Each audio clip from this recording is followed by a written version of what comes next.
Travision here, and today we're playing Clash of Clans. We're going to be talking about today about loadouts, army loadouts, what you want to take with you, what kind of raid you're doing, just that stuff. So, what I got right now loading up is a classic Barker style, where you got your archers and your barbarians. I use 90 barbarians and 110 archers. They don't do much. You usually just want to use them if you're attacking outside collectors like these. But sometimes I actually use my own war loadouts, which is 20 archers, 11 giants, 5 wall breakers, 22 wizards, 1 P.E.K.K.A, 1 minion, 2 heal spells, and a rage spell. Those were I just obliterated earlier. TH8 done. 300k each resource. It was good.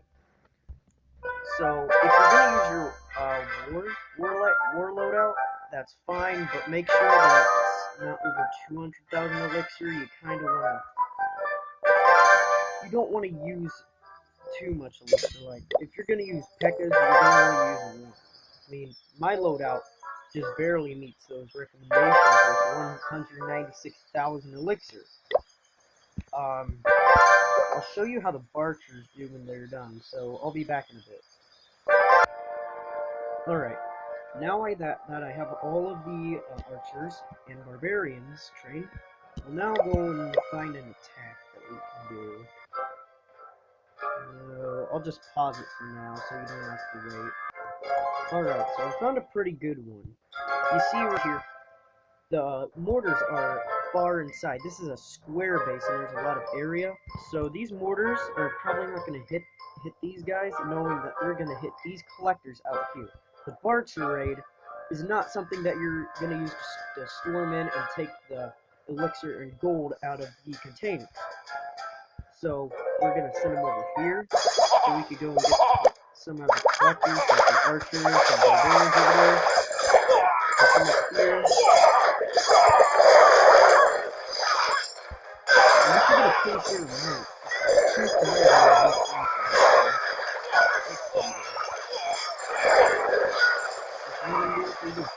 I've actually got a few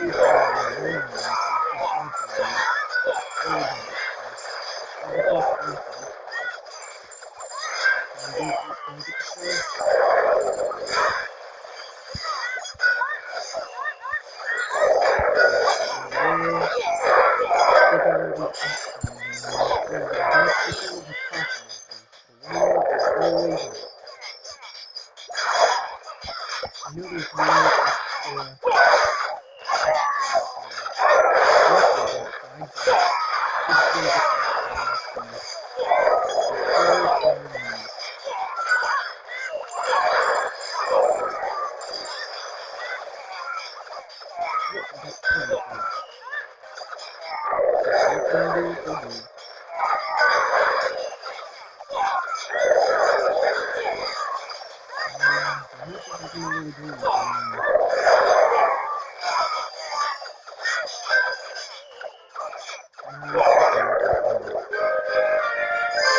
Barcher raid, really good if you're trying to get you want to find bases that are inactive. When you're using a Barcher raid, you want to look to see if they got graves around them. You see mine's not, because, well, I'm an active player. I keep my place clean.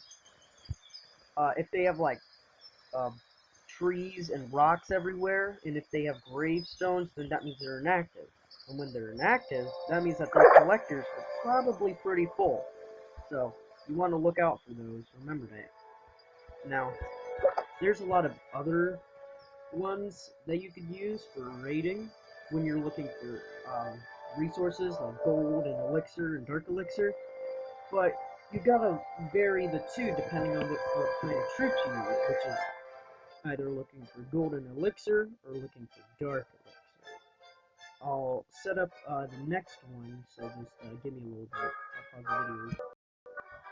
Alright, I'm back, and the next layout I'm going to show you is called the 5x5, which is pretty much 5 giants by 5 balloons by 5 wall breakers by 5 goblins. Although technically it could be called 5 by 5 if you're just using giants and balloons, or it could be 5 by 5 with the wall breakers, or 5 by 5 by 5 by 5 with the goblins.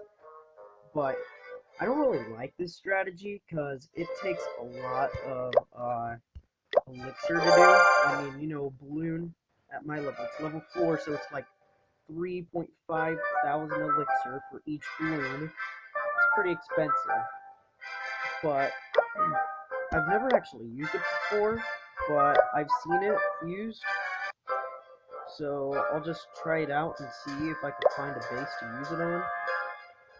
Alright, here's a perfect base that we could use this on. There's a bunch out here, but oh no, there's a wall. So this is what it's mostly used to just drill through the wall because of the wall breakers, and then we could just it's kind of like a combination of your ground units and your air units, since you got, you know, balloons. So what we're gonna do is that we're gonna just alright. Let's go. Let's set it in the thing first.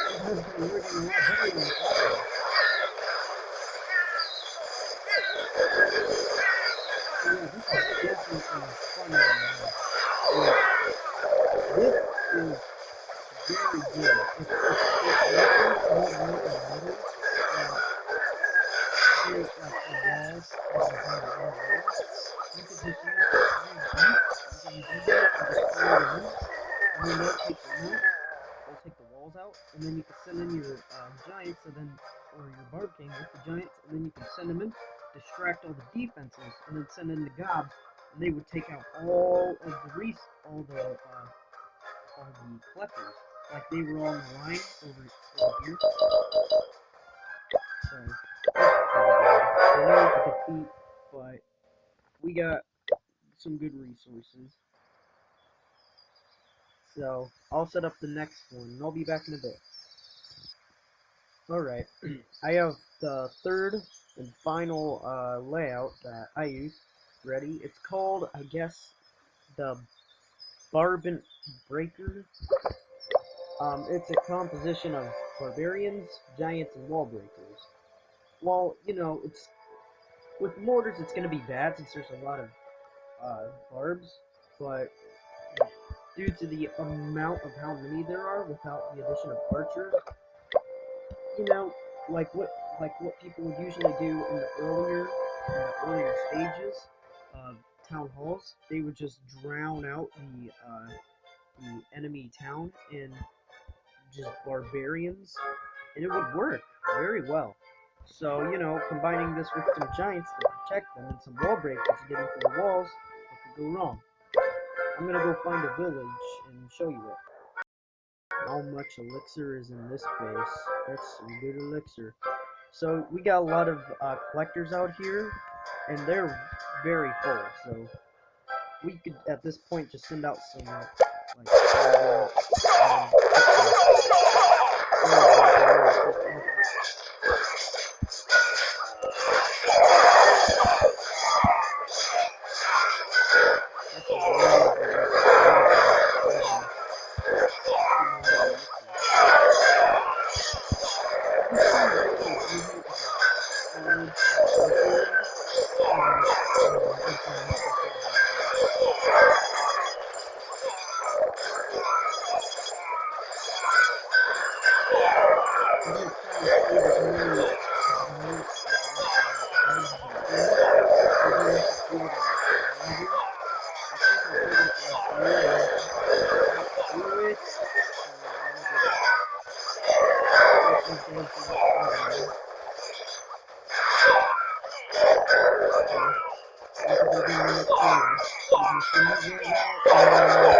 got some good loot out of it though.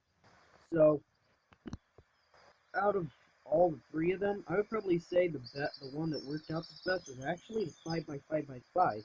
Even though it's the one that I didn't think would work the best, it worked the best. It went through those walls. It did so well.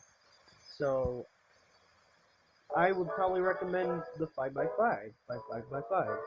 Just use it. You'll get so much loot. So I guess that's it for this episode, and keep on clashing.